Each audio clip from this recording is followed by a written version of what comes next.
SMM-də ilk səhvim nə idi? Düzünü desəm, bu səhv tək mən etməmişəm. Əksəriyyət burdan başlayır.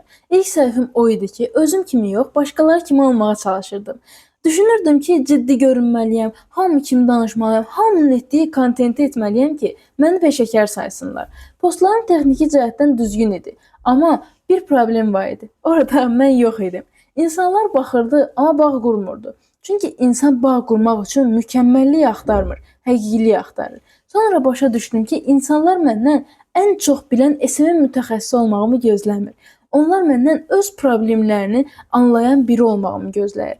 O gündən sonra da kontenti dəyişdim. Daha real danışdım, səhvlərimi gizlətmədim, bildiklərim qədər yaşadıklarımı da paylaşdım.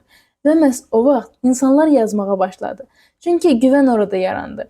SMM-də dönüş nöqtəm bu oldu ki, brend olmaq üçün robotlaşmaq yox, insanlaşmaq lazımdır.